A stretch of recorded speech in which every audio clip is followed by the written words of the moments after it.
Learn more today at stevensondsmith.com. The next generation of Huskers starts now. Join the official Kids Club of Nebraska Athletics today to score access to select home games, a discount at the team store, and endless Husker spirit. The free JV team gets you started with a game credential. Upgrade to the $35 Lil Huskers membership for a welcome box and VIP Lil Huskers experiences. Fuel your Husker spirit. Join the Kids Club today at huskers.com/kidsclub. Go Big Red. On the Block with Strick and Austin. If it was the Big Ten and the SEC and the Big 12 and the ACC's idea to kick back to grow the game at lower levels, we wouldn't have these conversations. Right. But because the NCAA is asking them to do that, it feels like they're getting their wallet stolen, money taken out of it, and it's not their idea, so they're against it. Yeah. Weekdays from 2 to 4 on 93.7 The Ticket and theticketfm.com. This is Lincoln's home for sports talk on the FM dial. Also online at theticketfm.com. On the internet. KNTK FM Firth, 93.7 The Ticket. This is Adam Carriker on The Ticket. Position right of the quarterback, out of the shotgun, 1st and 20. Jailbreak screen in the air. It is tipped. It is intercepted by Carriker at the Missouri 21-yard line. Live from the heart of Lincoln, America, 8-year NFL vet and All-American defensive lineman Adam Carriker. Shotgun snap to Everett. He's got the left arm going, and now he's got a whole lot of Adam Carriker who rips him down inside the 25-yard line. On 93.7 The Ticket and theticketfm.com. Here's your host, Adam Carriker. Welcome, everybody, into Adam Carriker on The Ticket. Hope everyone had a glorious weekend. The family and I actually went to Estes Park for a bit. Got a couple of funny stories from there real quick, including getting hailed on while riding horses with 5 girls between the ages of 7 and 13. So that was, I was going to say entertaining, but it was interesting and entertaining. And the Carriker girls seemed to be pretty tough because they endured and we finished and even impressed the holy heck out of the guide. But anyways, we'll get back to that. Again, hope everyone had a phenomenal weekend. Looking forward to a great week. All right, Big Ten Media Days, they are upon us. Okay, and The Ticket will be covering all things Big Ten Media Days starting tomorrow. Going to be talking to coaches, interviewing people, getting all sorts of hot takes throughout the week. Going to be a whole lot of fun. There's going to be a whole bunch of folks, including myself, out there. I fly out tomorrow on way too small of a metal bird that I still don't enjoy, but I've done it like 1,000 times in my life, and I only slightly freak out, less than I used to. But it's one of those things where, hey, it's a pretty cool deal. We'll be going to Big Ten Media Days, talking with a lot of folks, meeting a lot of people, getting the scoop, sharing with you fine folks here in Lincoln and throughout the great state of Nebraska starting tomorrow. As always, today, got a great loaded show for you fine folks. It was interesting. I was listening to Colin Cowherd interview Joel Klatt, and despite his Colorado connections, Joel does a phenomenal job. Okay. I kind of listen to what he has to say when it comes to Colorado, and I pay insanely close attention to everything else he has to say because I do think he does a great job, and actually he does a pretty good job with the Buffaloes as well. All right.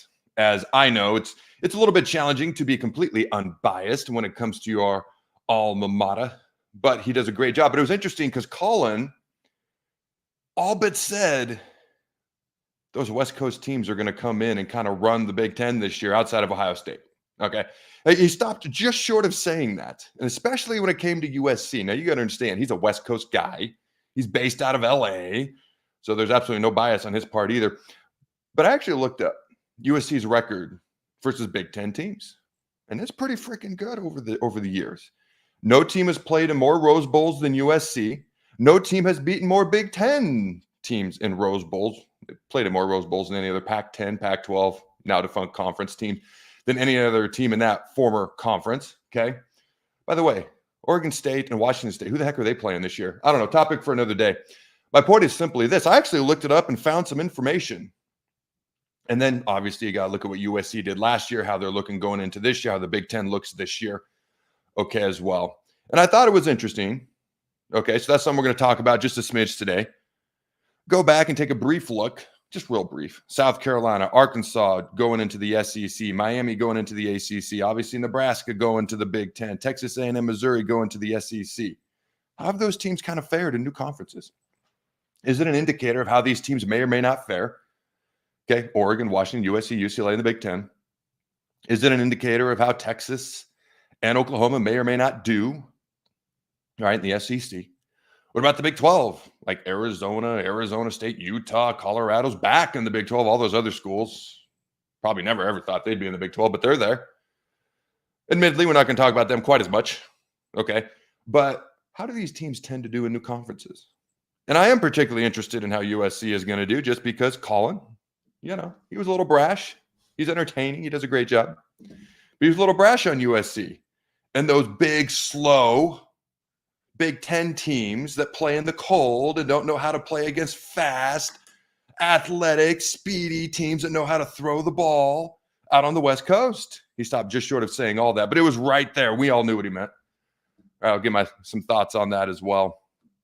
And then Nebraska, Memorial Stadium. I'll show this for those watching on the Tube of You YouTube. Not listed as one of the top 15 stadiums in all of college football.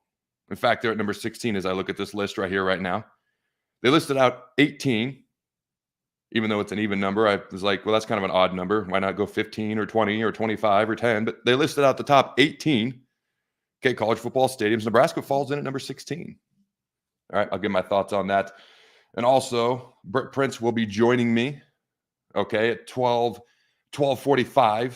I'm used to saying 12:30. It'll actually be 12:45 today as well. So the format of the show will be just a little smidge different than normal. All right, but we got the loaded show today as always. Real quick, shout out to Bonzo Pool and Spa. You can check them out at bonzopool.com. They've got saunas, hot tubs, pools. You want them, they got them. bonzopool.com. If you have them and you need them taken care of, that is saunas, hot tubs, and pools. Check them out at bonzopool.com. All right. So you look at USC here. Their all-time record versus Big Ten teams. It's actually pretty good. There's only one team that they don't have a winning record against. And no, it is not Michigan. It's not Ohio State. So I'm going to go through this real quick. Okay, they're 6-4 versus Michigan, 6-4 versus Penn State, 6-1 versus Wisconsin, 4-0 versus Indiana. All right, 5-0 versus Northwestern, 50-34 versus UCLA, 38-23 versus Oregon. Obviously, those are some of their former Pac-10, Pac-12 foes. 4-4 versus Michigan State of all teams. Okay, Ohio State 13-10, Iowa 7-3, Nebraska 4-0, Illinois 11-2, Purdue 3-1, Minnesota 6-1, Washington 51-31. That's actually a pretty good record. Now, if you tally that up, that's 214 wins, 118 losses all time. That is a 65% winning percentage. And you got to keep in mind, like, they didn't bring, as we know, Oregon State, Washington State. They didn't bring Stanford and Cal. No disrespect to those schools. Like, these are the best of the best that the Pac-12 had to offer, okay, versus the Big Ten, which is one of the two best conferences in America and has been for a long time. It's a pretty good record, 65% winning percentage, okay? So, Colin, it was kind of funny. He talked about the offensive genius of Lincoln Riley, omitted that they don't want to tackle out there. Talked about, you know, the Rose Bowls of yesteryear, because it is yesteryear, and the Pac-10 hasn't played the Big Ten. The two conference champs haven't played in the Rose Bowl since what? 2000? Purdue, Washington, Marcus Tuiasosopo versus Drew Brees, because 2001, I believe that was Nebraska, Miami, and it hasn't been the same since. So that was like nearly a quarter of a century ago. But that's what he went back to. And to be clear, I actually am entertained by Colin. I think it's a good thing he brings Joel Klatt on to talk college football, because Joel understands college football. That is kind of his area of expertise. So you bring Colin's entertainment, shall we say, and Joel's expertise, and it's a good mix if you watch their interviews weekly throughout the college football season. It's kind of like Stephen A. Smith. Highly entertaining when it comes to college football. I don't know that that's their area of expertise. You ever watch Stephen A. Smith? He just says Roll Tide over and over and over and over. My friend knows basketball. NBA basketball, and that is Stephen A. Smith's area of expertise. Not so much college football, but I still find them entertaining from time to time. You notice I said time to time, not all the time. And it was interesting to me because you look at USC this year. If you watch their spring game, they actually were much better on defense than they were offense. Now you watch how they did in the bowl game last year, how they did without Caleb Williams versus that Louisville team, which was a top 15 team, a team that played for the ACC championship, a team that I think was rated a little higher than they actually were good at football. No disrespect. I think they were a decent team. But I think the Holiday Bowl and what USC did in that bowl game raised expectations across the country, as it should. Hey, we got a quarterback coming up that's pretty good. We still got athletes out here. We still got California speed, all that stuff, et cetera, et cetera. And it was interesting to me because I am curious to see. I think Oregon, and I've said this before, so I'm not going to spend a whole lot of time on this. I think Oregon is built like a Big Ten team already coming into the Big Ten. Their line is ginormous. They got speed, talent everywhere. They're one of the 4 best rosters in the entire country. To me, the 4 best rosters on paper before we kick the ball off and all heck breaks loose, because that's what college football is, and I love it, and I'm here for it. But Oregon's roster, Oregon, Texas, Georgia, Ohio State, 4 best rosters in America. I've said it before, probably the 2 best rosters are just on paper. Again, Ohio State, Georgia, however you want to rank those, 1, 2. They go back and forth depending on who you're talking to. 3, 4 is probably Oregon, Texas. Again, that kind of flip-flops back and forth. Now, 3 of those schools have 3 of the best quarterbacks in America. Okay, when you look at Carson Beck at Georgia, you look at Dylan Gabriel at Oregon, you look at Quinn Ewers at Texas. And that's no slight to Will Howard at Ohio State. He's just got to prove himself. Those other guys have proven themselves, and they're back. Okay. I look at USC, and I am interested to see, first of all, what Lincoln Riley does. Because when he was at Oklahoma in the Big 12, which is not a conference that emphasizes defense, finds defense that important, it was all about offense, and they really couldn't stop anybody on defense. They go out to the Pac-12 at the time. Same thing, just continue. The offensive onslaught continues to produce Heisman quarterbacks and number 1 overall picks. That's just what Lincoln Riley does. But he even admitted this offseason, they've got to kind of start over. Going into year 3, they're not hitting the gas and taking off like you'd like if you're a USC fan. Year 3 is when you're supposed to kind of hit your stride with a new coach, right?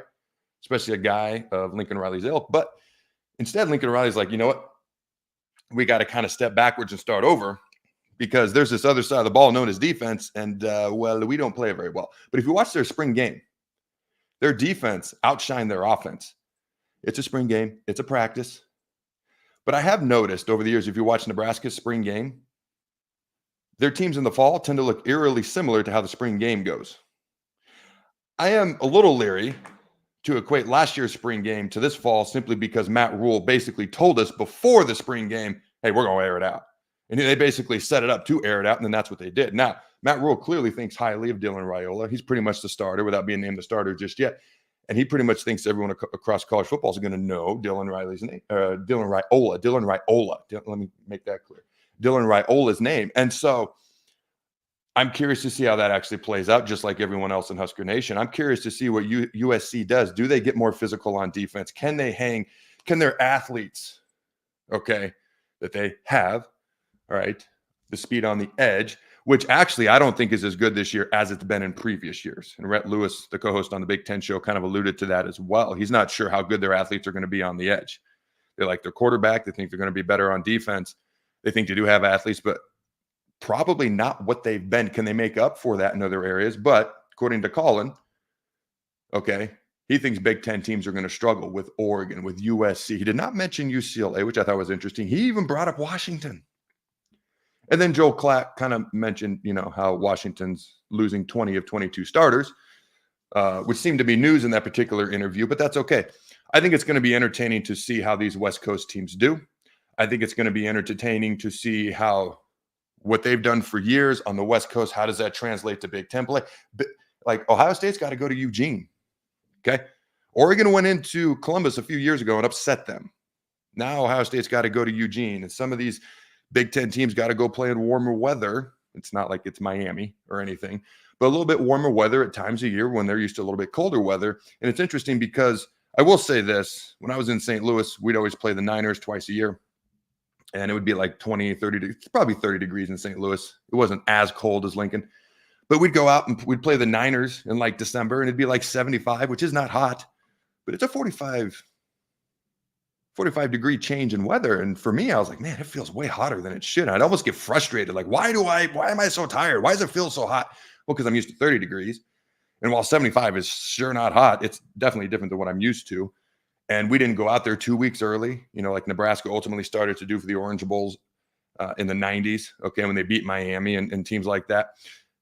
You'd go out literally the day before. So it's kind of a little bit of a sudden change. But I'm just kind of curious to see how these West Coast teams do versus Big Ten teams, especially. I think it's more the week in and week out. If it's a one-off like the Rose Bowls used to be and the Pac-10, Pac-12 had the advantage. Also, it was in, Pac-12 country, California every year. If it's a one-off, I think it kind of favors the West Coast teams. But if it's week after week after week and the physical pounding, that has to favor the teams from the Big Ten. Anyways, I just thought that was kind of interesting. If you get a chance to check out that interview, I always find those two guys having fun with each other quite entertaining. Joel does a great job of holding Colin accountable, and I mean that in a very positive way. You just go back to some of the teams entering new conferences. July 1st, 1991, South Carolina, Arkansas accept an invite to the SEC. June 30th, 2003, Miami accepts an invite to the ACC. July 1st, 2011, Nebraska accepts an invite to the Big Ten. July 1st, 2012, Texas A&M Mizzou accept an invite to the SEC. All right, now this is a tweet from at College Football Home, and then at the bottom he puts 0 conference championships between all those teams. Now, to be fair, Arkansas has played for a couple of SEC titles. Missouri's been in the SEC title game. Texas A&M's been in the conversation. Obviously, Nebraska played in the Big Ten title game very early on after joining the conference. Didn't quite go our way. Miami versus Florida State is a matchup that we could actually see as a rematch in the ACC championship game this year. There's certainly two of the more talented rosters in the entire ACC conference. But what people feared when Miami joined the ACC was that just being a Miami-Florida State rematch each and every year in the ACC championship game, and we haven't gotten it once since 2003 in 20-plus years. Not once. I'd actually be pretty excited about a rematch like that because they're going to play in the regular season, obviously. I'd actually be pretty excited to see them play again. I'm not big on rematches, okay? There's a world where we live in where, for example, Oregon, Ohio State play in the regular season in Eugene. They could play in the Big Ten championship game, and then they could meet again in the college football playoff. There's a world where the college football teams could now play each other 3 times. That world does not excite me, but that world is possible. We'll see if it comes to fruition, but I'm not even a big fan of rematches. But that's a rematch I could get excited for, mostly because I don't think there's a whole lot of other good teams in the ACC. So I think they may be the 2 best teams, and I just want to see the 2 best teams play. But you got the in-state rivalry thing. You got the history over the years, wide right 1, wide right 2, et cetera, et cetera.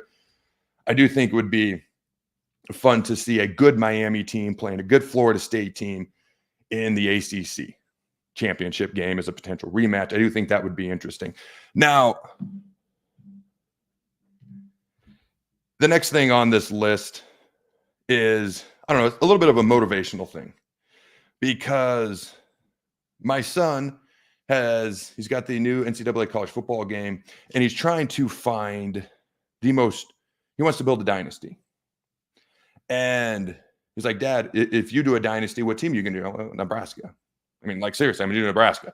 He goes, well, I don't want to do the same thing you're doing. He goes, what's like a team with a first-year head coach that has been just really struggling for a long time, but it's in a very tough conference, so either the Big Ten or SEC. And so he sends me this. Again, if you're not watching the show on YouTube, I'll just read it to you. These are the teams with the most consecutive losing seasons in college football. 1, 2, 3, 4, 5, 6, there's 8 on here. Stanford, 3 consecutive losing seasons. Indiana, 3. Florida, 3. Colorado, 3. Auburn, 3. California, 3. Nebraska, 7. Okay, and then Vanderbilt at 10. So my son's going to build a dynasty with Vanderbilt. Okay, that's what he wants to do in the EA college football game. 10 straight losing seasons in the SEC. And I thought it was interesting because he loves challenges. And I know the EA college football game is huge right now. People are excited about it. We've been gone to Estes. And so I just got back in town. I haven't had a chance to get the game yet and fire it up. But here's where the motivational thing kind of comes in, whether you're a Nebraska fan, California, Vanderbilt, Auburn. Okay. And it's a quote from FM Alexander. And I quote, people do not decide their futures. They decide their habits, and their habits decide their futures. End quote. I'm going to read that again because I really liked it. People do not decide their futures. They decide their habits, and their habits decide their futures.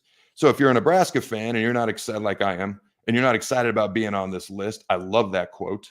Okay, if you're like my son who just wants to embrace the most difficult thing he can possibly find in a video game, taking on the dynasty of Vanderbilt, which has a first-year head coach in the SEC, probably the worst team in the entire SEC. No disrespect, but that just kind of is what it is. Probably an afterthought, not probably the third best team in their own state. You got Tennessee, Memphis, and then Vanderbilt, at least in a lot of people's eyes.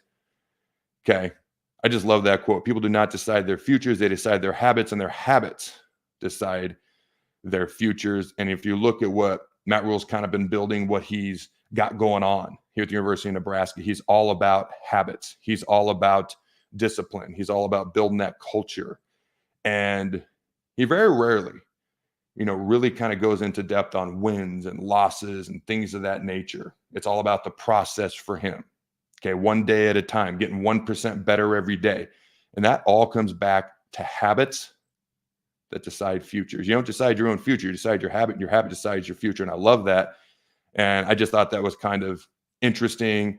Hope you all found that a little bit motivational on this Monday as well. Hope you don't have a case of the Mondays. Hope you have a case of that I can't wait to whip this rear end, put it that way. Okay. All right. We're going to hit a quick break and we're going to come back. I'm going to chat this list, the top 18 college football stadiums, Nebraska being 16th on here. I have been to a majority of these stadiums. I've either played in them or I've been to them. Okay, so we're going to go through this list, and then at 12:45, Britt Prince, is going to be joining me as well, the 5-star commit Nebraska Cornhusker playing for Amy Williams and the women's basketball team here at the University of Nebraska coming up very, very soon. All right, ladies and gentlemen, don't go anywhere. We'll be right back. The Mill Coffee and Tea, formerly with only 4 Lincoln locations, now 5 Lincoln locations. That's 25% more locations than there used to be. Can you even imagine a world where there's only 4 Lincoln Mill locations? Feels like ages ago. We were all so young then. The Mill on 11, located right alongside the 93.7 The Ticket Studios at 1040 O Street.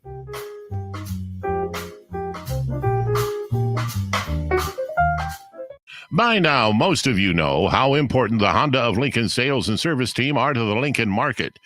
Hello, Charlie Stone here, and joining me is Andy Goodyear from Honda of Lincoln to tell you about the great news they just received.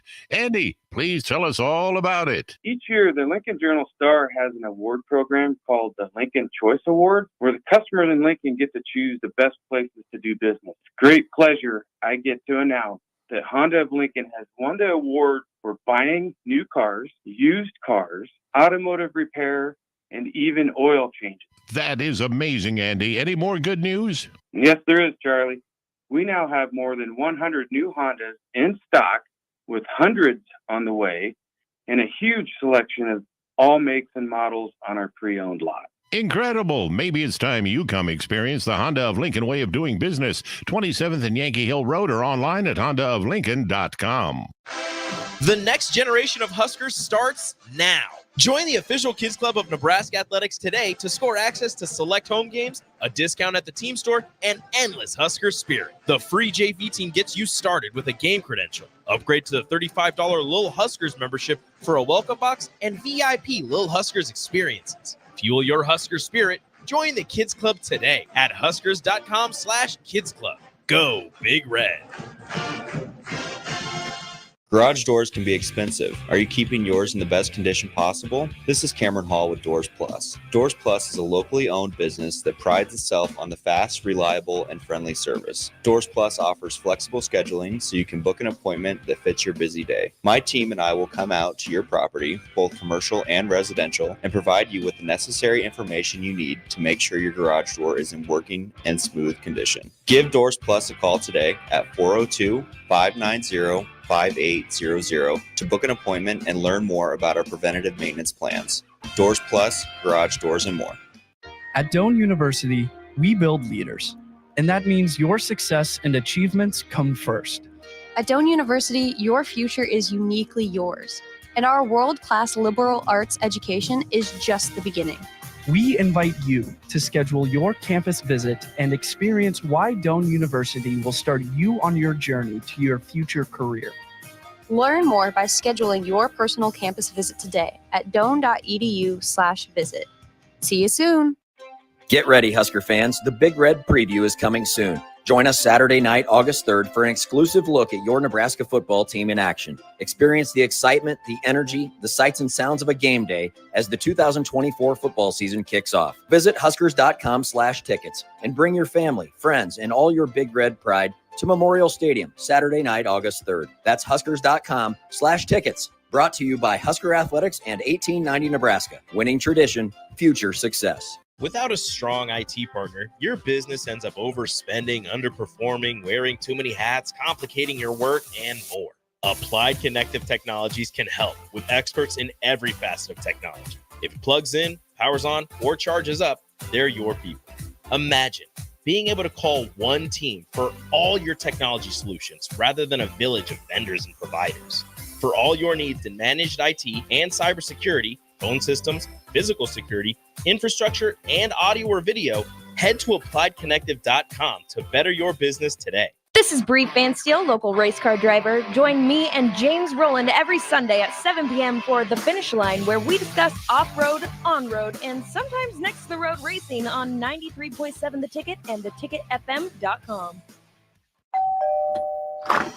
Hey, neighbor. Nate, there's a fully inflated hot air balloon in your backyard. I know, isn't it great? But why? You can't keep it there. The homeowners association will go crazy. Oh, I'm not going to keep it up there. I'm going to fly it over the Nebraska football game on Saturday to get the best seat in the house. Nate, you don't have to do that. Just enter the Nebraska Lottery's Lotto America Ticket Snap promotion.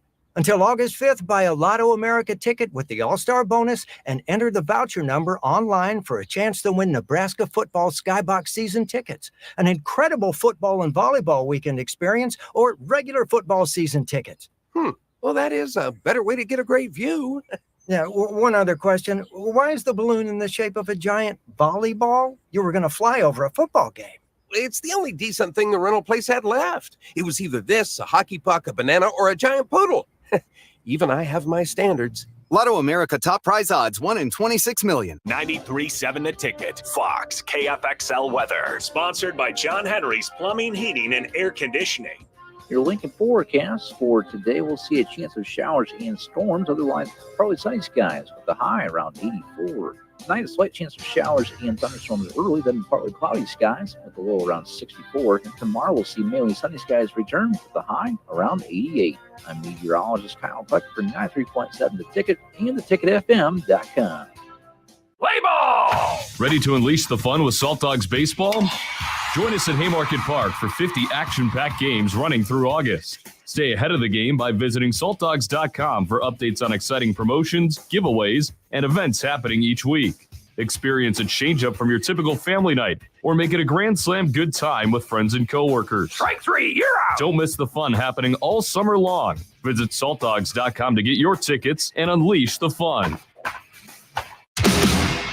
You're listening to Adam Carriker on The Ticket on 93.7 The Ticket and theticketfm.com. Welcome back, everybody, to Adam Carriker on The Ticket. I do want to dive into our next topic quickly, but I want to put a button on our previous topic as well before I do that.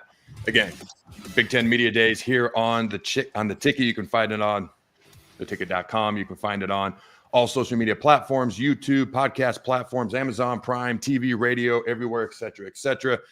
Also, check out CarrikerChronicles.com. We're up to over 25 content contributors, people I've talked to, people I've vetted. They do a great, phenomenal job. It just keeps growing every day. Over 25 content contributors. That's writers, that's podcasts. We're going to be doing Fan of the Week things every week throughout the season. We're going to do Where Are They Nows?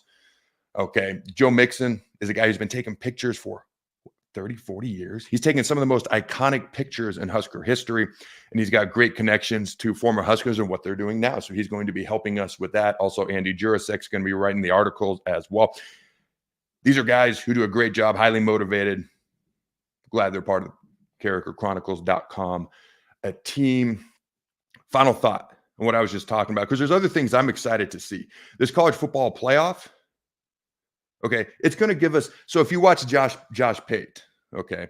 He does a great job. He just put out his college football playoff predictions in July. He even admitted, not too confident, probably going to change them before the season. But for right now, and one of the things that was interesting, he said for right now, I'm not even that confident in it, but we're going to have fun. He has Georgia as the 9 seed going up to play at Notre Dame. If you want to see those Southern teams play at Northern teams in December, guess what? That's going to happen now. Okay. And you look at some of the teams that could potentially turn things around. Okay. Look at, could Nebraska turn things around and get to a college football playoff berth sometime in the next couple of years? I look at a team like Georgia's a monster now, but you remember they hadn't won a national title since 1982. They were honestly known as Florida's little brother for about 10, 15, maybe even 20 years. You look at Clemson, they hadn't won a title since 1980. All of a sudden, Dabo Swinney, who was seen as nothing more than a wide receivers coach, why is he the head coach? All of a sudden, it's 2-1 versus Nick Saban in national title games, 2-2 all time versus Nick Saban, his alma mater in Alabama. Again, these are things down the road. We got to start by getting a winning record and beating teams that we should. But I'm excited to see who emerges out of these 12 to 14 teams that are going to be in the playoffs in the next few years. Who surprises us? Are there upsets? Does it end up just being boilerplate and it's always the top 2 to 4 teams that play in the national title game every year? I'm excited to see some of these Southern teams come play up north in December. I want to see snow everywhere. If Georgia plays at Notre Dame, or if there was ever, oh my gosh, Miami coming to Lincoln in December. Oh, when I was a kid, that would have been a dream come true. I want to see a freaking blizzard. That'd be awesome. There's a lot of exciting things I'm looking forward to beyond just what USC does. I just thought that segment with Colin and Joel, it's about a month ago. I just happened to see it early this morning. I thought it was quite entertaining. There's so many things to look forward to. I've actually been informed that our guest, Britt Prince, is joining us now. She's on hold, so we're going to bring her on. Okay, so if you're not aware, she's a 2-time Nebraska High School Player of the Year. Her senior year averaged a double-double, 27 points, 10.3 rebounds, 6.3 assists, and 3 steals per game. She led the state in scoring and assists, an Adidas All-American. Led her team to 4 consecutive Class B championships. Also, multi-sport athlete, a 6-time Nebraska State track gold medalist, Miss Britt Prince. How you doing, my friend? I'm good. How are you? Hey, I'm awesome. I appreciate you taking the time. So I'm curious, okay, because I know you're practicing, you're getting some ball in. What are you doing at this time of the year, okay, as you prepare for your freshman season to start, or your freshman year in school, your freshman season to start here in the next month or so? Yeah, well, we've got like workouts, like skill workouts and some practices during the week, and then we got weightlifting and conditioning and stuff like that, and then we're also taking some summer classes too to kind of lighten the load during the school year. But yeah. All right. So you said you chose, obviously you're a Husker, but you chose Nebraska because you grew up a Husker fan, have dreamed about playing for Nebraska ever since you were a little kid, and you believe the program is headed in a great direction and have developed you've developed great relationships with both players and coaches. So when you talk about developing relationships with players and coaches, who are some of those? I assume Coach Williams, but who are some of those coaches and players that you've gotten to know just a little bit as you enter the program here?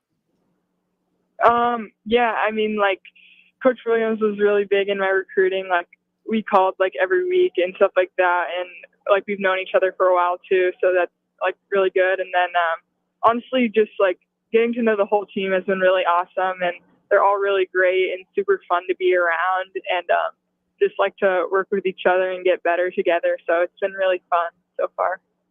What was it like for you watching them in the tournament this past year? Okay, they beat A&M. They're in the NCAA tournament. They're playing for the Big Ten championship, played a really great game against Iowa. As you're sitting there watching that, knowing you're about to join this program that's clearly on the rise, what were some of the thoughts that you had, and how excited does that make you? Oh, yeah, it was super fun. I mean, we would always be trying to follow along with every game and stuff like that. It's super cool to be able to watch them, make a run and play really well in the Big Ten tournament and stuff like that. So, I mean, yeah, it's been really fun. And, yeah, like you said, always been a big Husker fan. So it's my family. So it's super cool that I'm going to actually be able to, like, be the one on the court now. So, yeah. Is there anybody, whether in college now or college of the past or WNBA now, that you try to emulate your game after just a little bit?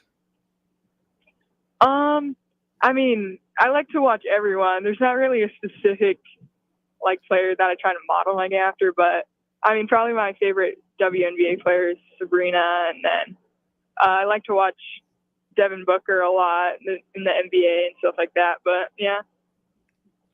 So I've got 5 girls at home. Girls basketball is a big deal in my house. Okay.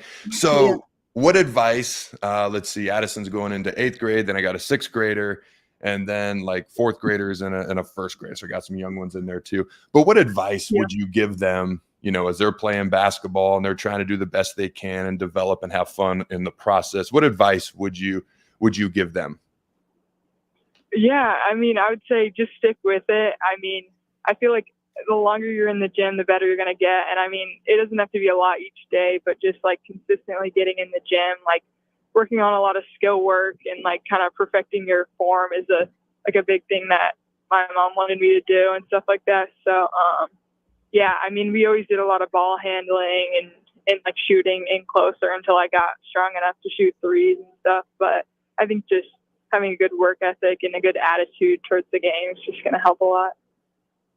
I would have to assume that the basketball team there, the women's basketball team in Nebraska, has some, you know, expectations have probably been raised a little bit, some excitement for this season. You know, I feel like the program's headed in the right direction. I mean, you know, who knows what they could possibly even do better next year. You never want to, you know, it's July, you never want to get crazy with things, but what are kind of some of the expectations within the team and the coaches as you head into the upcoming season this fall and winter? I know it's early on in the summer. What's kind of some of the things that coaches have been preaching so far? Yeah, I mean, we want to win. We want to win a Big Ten title. We want to make a run in the NCAA tournament, and that's kind of been our focus. Like, we just need to get better. We need to keep working hard every day and stuff like that. So, yeah. So obviously the team's done a lot of things really well. You can always get better. What are some of the areas that the coaches have been trying to focus on as far as focused improvement going forward? I mean, a lot of it, I mean, obviously, like, I wasn't there last year and stuff like that, but I mean, our meetings have just been a lot about always just like being accountable for like what we're doing, like outside of team time too, and just like bringing the energy every day to practice and stuff like that. Just keep getting better every day as a team. So, yeah. Are there some leaders that are starting to emerge already as you're going through some of these workouts and conditioning and things of that nature? Like, who would be some of the leaders on the team at this point?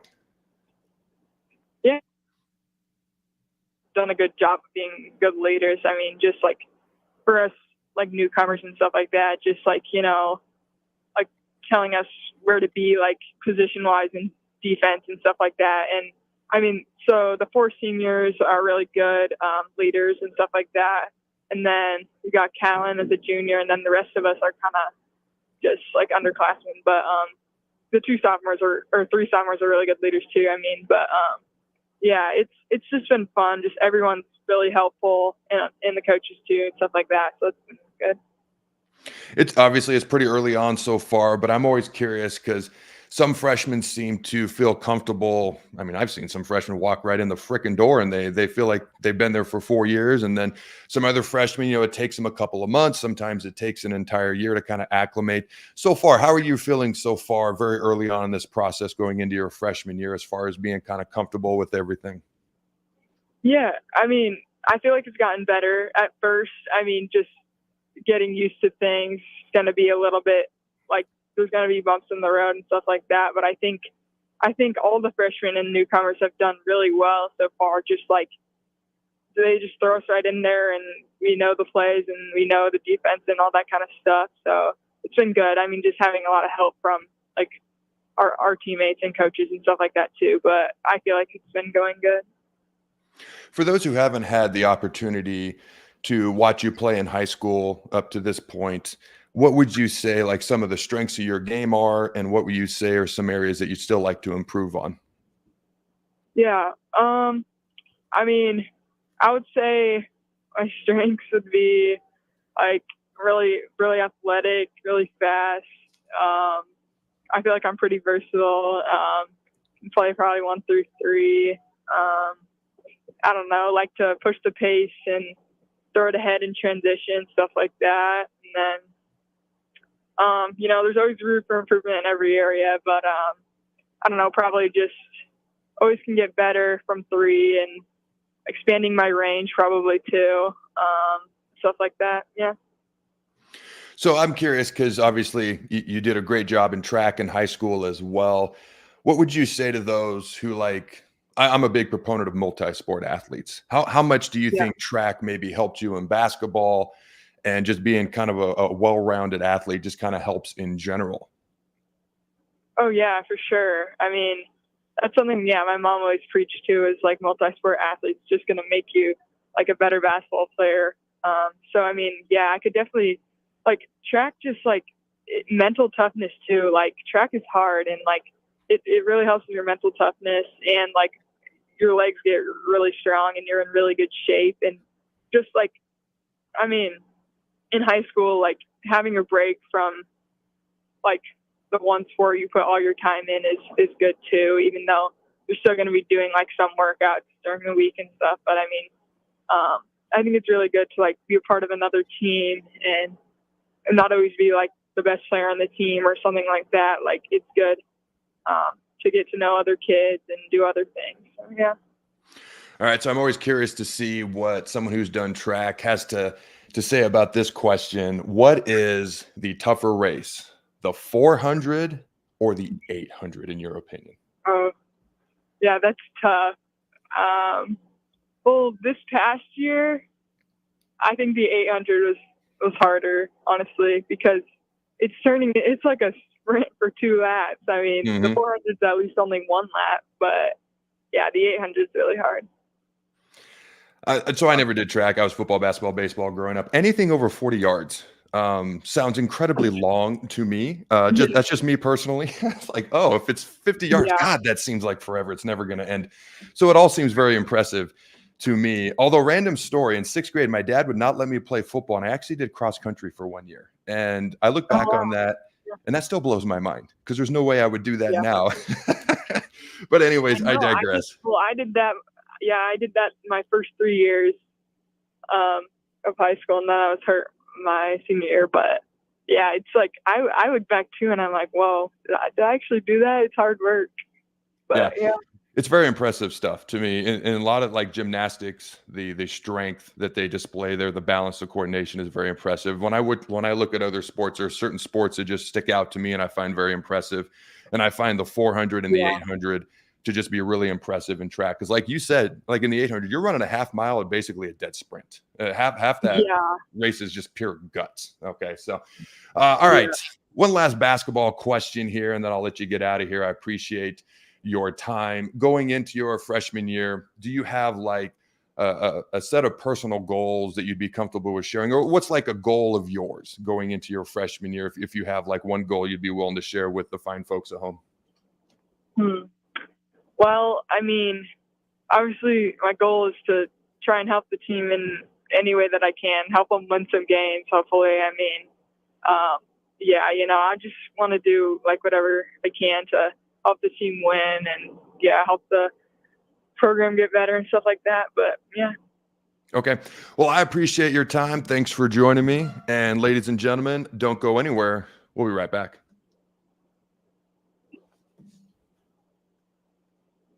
Teammates Mentoring Program. Hope is only a conversation away when you choose to share your talent, time, and heart with a child. Together, you can build a relationship based on strengths and chart a brighter future, 1 week at a time. Find out how you can be a mentor by visiting LincolnTeammates.org. Become what you needed as a kid by joining the Teammates Mentoring Program today.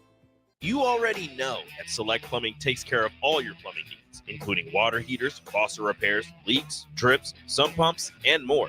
Now, they're able to help you with your heating and air conditioning as well. Select Plumbing has recently expanded into residential heating and air, and they're excited to bring this new service to their complete list of plumbing services. Call to book an appointment today at 402-560-6197 or go to selectplumbinginc.com. Serving Lincoln, Seward, Milford, and the surrounding areas. Hey there, fellas. It's your girl, Jordan, with Sartor Heyman Jewelry. Let's talk commitment. And what better way to do that than with some shiny, sparkly jewelry? Am I right? Now, I'm not suggesting you have to rush, but if you're considering making a significant move, do your planning. We offer financing and payment plans. Lock down your selection with confidence. Until next time, this is Jordan at Sartor Heyman Jewelry. Happy shopping, guys. The Mill Coffee and Tea, formerly with only 4 Lincoln locations, now 5 Lincoln locations. That's 25% more locations than there used to be. Can you even imagine a world where there's only 4 Lincoln Mill locations? Feels like ages ago. We were all so young then. The Mill on 11, located right alongside the 93.7 The Ticket Studios at 1040 O Street.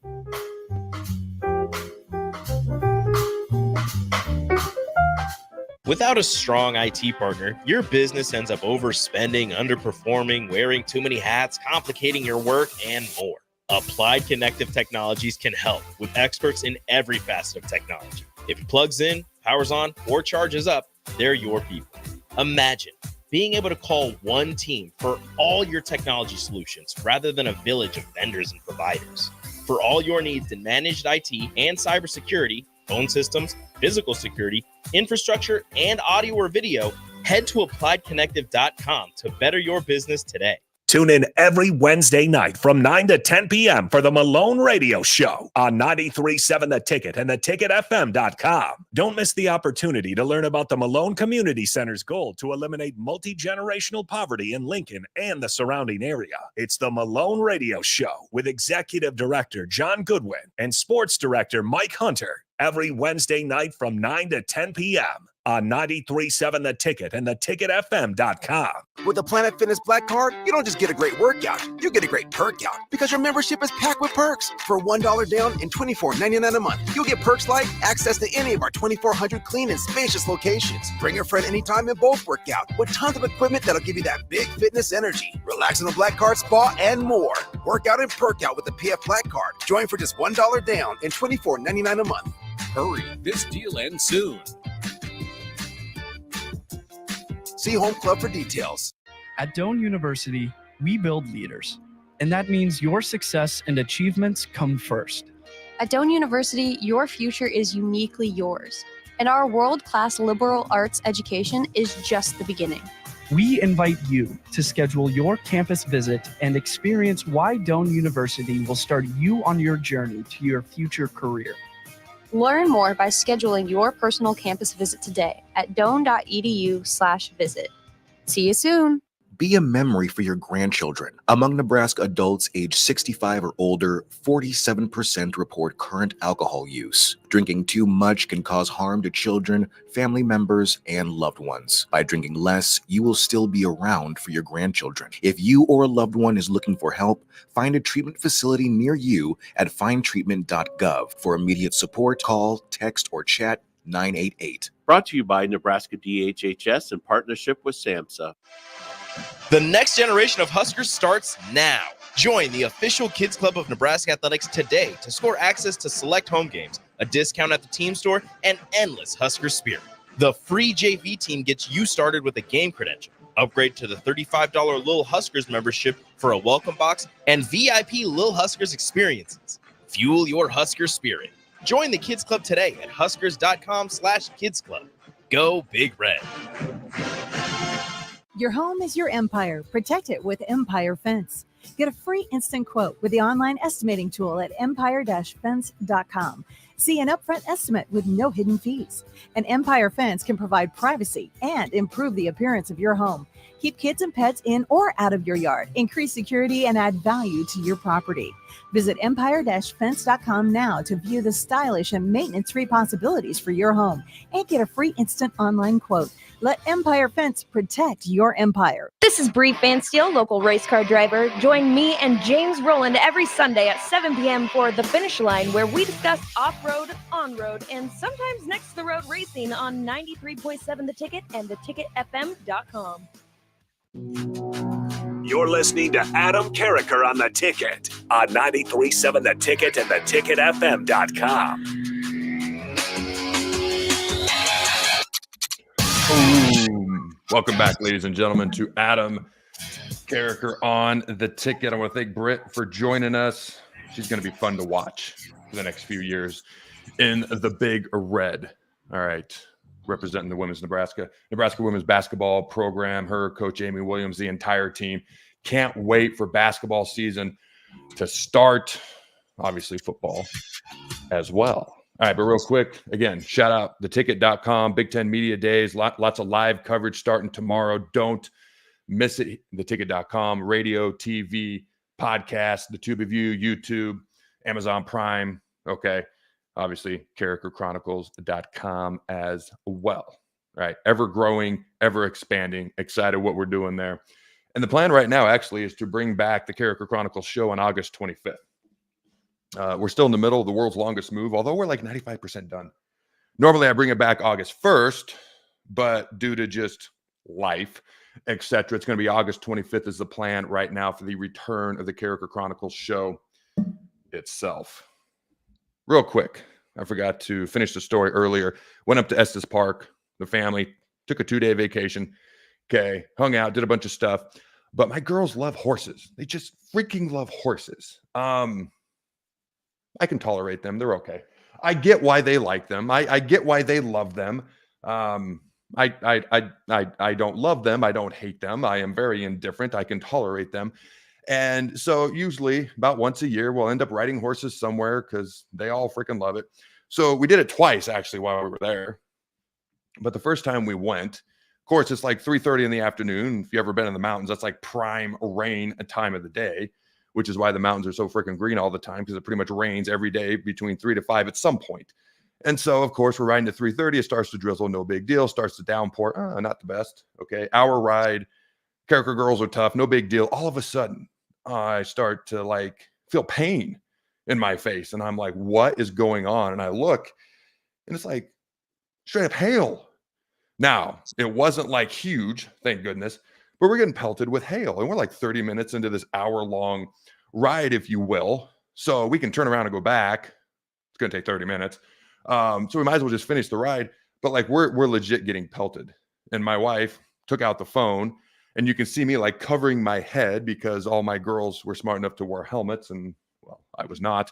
And so my head's getting pelted. The girls are getting pelted, and I'm just like, oh my God, they're gonna hate this. So it never really did stop. It kind of did stop raining. It drizzled after that.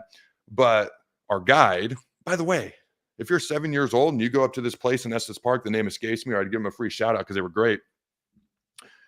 Your 7-year-old can ride a horse all by themselves. Same with the 8-year-old twins, etc. Blew my mind. These horses are really well trained, although mine was kind of all over the place. I don't know why mine was all over the place. The name was Ice Cube, by far the biggest horse. I don't know why they gave it to me. Haha. And there's actually a weight limit, and I didn't think they'd let me go because I exceeded the weight limit. But then they came out with this, I don't know, mini truck known as a horse that they call Ice Cube. They didn't want to listen. Probably my fault because I'm not the best horse rider in the world, but it was all over the place. But anyways, I digress. And so the hail hits us. It's raining. And the guide looks at us and says, do you want to go back? Do you want to finish the ride? What do you want to do? One of the proudest moments of my life. All 5 of the girls looked at her and said, let's finish. And I was like, wow. I'm sitting here ready to go back, but they want to finish. So anyways, the Carriker girls rode through the hail. We're now known as the Hail Crew, okay, because they never had anyone flat out get hailed on before at that place. And that place has been there for like 20 plus years. Okay, so we're known as the Hail Crew, and it impressed the heck out of the guide. The guide actually did a phenomenal job handling it. It was actually kind of cool. The horses turned and faced the mountain, which put our back to the hail. They've obviously been trained to do this as opposed to, you know, us getting pelted directly in the face. So it was the back of our heads and neck, which you can cover up a little bit. And I don't know, as a dad, I was like, wow, I got some tough girls here because they just wanted to keep trucking on. They must really love horses. I was ready to go back, but I digress. All right, let's talk about the top 18 college football stadiums as they're rated here. Okay. I'm just going to read the list real quick. Number 1, LSU. Number 2, UCLA. Number 3, Michigan. Number 4, Notre Dame. Number 5, Penn State. Number 6, Washington. Number 7, Ohio State. Number 8, Wisconsin. Number 9, Alabama. Number 10, Tennessee. Number 11, Clemson. Number 12, it's Army. Said Michie Stadium, but it's Army. Number 13, A&M. Number 14, Oregon. Number 15, Va Tech. Number 16, Nebraska. Number 17, Auburn. Okay, I'm not reading the names of the stadium, so I can go quicker here. Number 18, Georgia. So LSU at number 1. If we're talking stadium or atmosphere, okay, it's 2 different conversations because atmosphere at night, LSU Tiger Stadium, I mean, it's definitely up there. I got no problem if you want to rate it number 1. If you want to look at the stadium itself, I don't know how you don't put UCLA number 1. Now, if we're talking atmosphere, UCLA should be nowhere near the top 18. UCLA is number 2, the Rose Bowl Stadium. I mean, Memorial Stadium is beautiful, but the Rose Bowl Stadium, when you're just talking about straight up beauty, especially at the right time of the day, it's hard to beat. So I don't know how you don't put that number 1 if you're talking stadium. If you're talking atmosphere, okay, I mean, there's a lot of stadiums. I do think Memorial Stadium should be in the top 10, but if you got LSU number 1 because of atmosphere, how do you have UCLA 2 if you're going straight up just by stadium and beauty and everything around it? How is UCLA not number 1? So I'm a little bit confused by that. Michigan at number 3 is interesting because the big house, they go back and forth every year with Tennessee, who's got the most capacity, who has the most seats in the entire country. They continuously go back and forth. Michigan is not known for being loud. It is big, large, and impressive as far as the stadium. So I'm a little bit confused on this list if this was, again, atmosphere or stadium. You got number 4, Notre Dame. That feels like a nostalgia pick to me, which is okay because nostalgia matters. I get that. I don't know that I would put Notre Dame top 5. Okay, maybe just, again, because it's Notre Dame, nostalgia. You got Penn State, Beaver Stadium. If you're talking white out at night, yes. And it's an impressive atmosphere no matter when you're in that stadium or when you're there and checking it out. Okay. Again, I don't know. I've been to Husky Stadium, which is number 6, right off Puget Sound. It is absolutely gorgeous. It is beautiful. You can see the water. Seattle area, when it's not raining, one of the most gorgeous areas in America. It's raining 9/10 of the time. But when it's not raining, you can look right out. You can see the sound. You can see the water. It is a loud stadium, especially if Washington's had a pretty good year. Okay. So I would actually, UCLA, Washington, I would have them ahead of some of these others personally. All right. You got Ohio Stadium for Ohio State at number 7. You got Wisconsin Camp Randall, number 8. As far as stadium itself, I got nothing but respect for it. I think that's more of an atmosphere play than it is stadium itself. Okay. Bryant-Denny, number 9, Alabama. Sometimes I think these are swayed, and rightly so to a certain degree, by wins and losses, because Nebraska at number 16, Memorial Stadium at number 16. I mean, no disrespect to Army, should be ahead of Army. No disrespect to Va Tech. You got to enter Sandman, but after that, I don't know that Lane Stadium is what I don't think of them as a top 20 stadium in the country. Their entrance and their song that the crowd gets into is Enter Sandman, and it's phenomenal as the team's running on the field. Beyond that, I don't know how you put it ahead of Memorial Stadium. I don't know how you put ahead of Jordan-Hare Stadium, Auburn at number 17. Okay, between the hedges, I think Auburn, Nebraska should probably be ahead. Autzen Stadium's very underrated. Oregon, Eugene is gorgeous. Okay, I did a football camp there when I was in high school. I really liked Oregon. Really liked them a lot. Like, they were neck and neck with Nebraska during my recruiting period. Like, it was neck and frickin' neck. My entire life, I dreamed of going to Nebraska, so that was the ultimate trump card. Okay, and I was not one of those guys that got offered a bunch of money on the side. Still kind of bummed about that to this day, although now it's called NIL. But Autzen Stadium, in my opinion, it's a little smaller. Back then it was 55,000. I don't know the exact capacity now. It's probably in the 60s, maybe 70s. I honestly don't know. But as far as stadium, atmosphere, everything, Eugene, I honestly believe it should be in the top 10. I would put it on Washington, Oregon, UCLA. These are all Pac-12 schools. Is this my West Coast bias because I grew up there? I was born in Hastings when I was 3. Dad's job took me to the state of Washington. So is this my West Coast bias coming out? I don't think so. I don't have West Coast bias. That conference doesn't even exist anymore. Why do I have bias for it? But I keep coming back to UCLA, Washington, Oregon. Okay, Clemson. They've got the Rock. They run down the hill. That's awesome. I do think Army, they're at number 11. I do think Army Stadium is underrated, but putting them at number 12, again, ahead of Autzen, ahead of Nebraska, ahead of Jordan-Hare. I don't mind them in the top 20, but how do you put them ahead of those schools? Okay. Neyland Stadium, Tennessee is awesome. When Tennessee is good, that place is rolling and it is huge and it is loud, unlike Michigan Stadium, which is not as loud, especially per the capacity that stadium holds. I got no problem with Tennessee in the top 10. I might have to revisit this next show. I'm trying to go quick, but this topic deserves a little bit more time.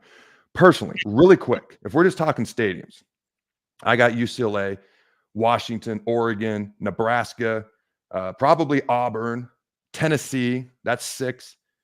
A&M, I'd put them up there 7. I've shared my almost throwing up story in the past for my playing days. They're 7. Okay. That LSU would probably be in there, but probably towards the bottom of the top 10, not number 1 if we're just talking stadiums, not atmosphere. Notre Dame, I think having Notre Dame in the top 10 is cool.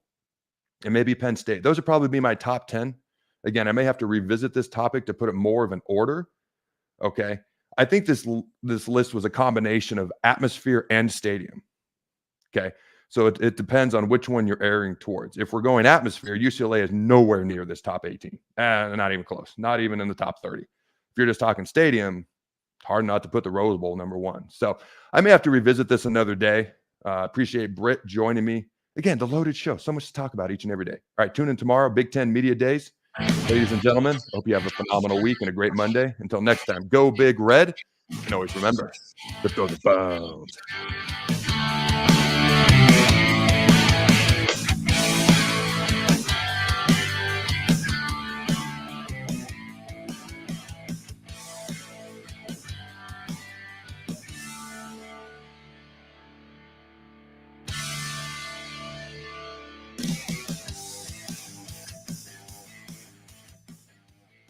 This is Lincoln's home for sports talk on the FM dial. Also online at theticketfm.com. On the internet. KNTK FM Firth, 93.7 The Ticket.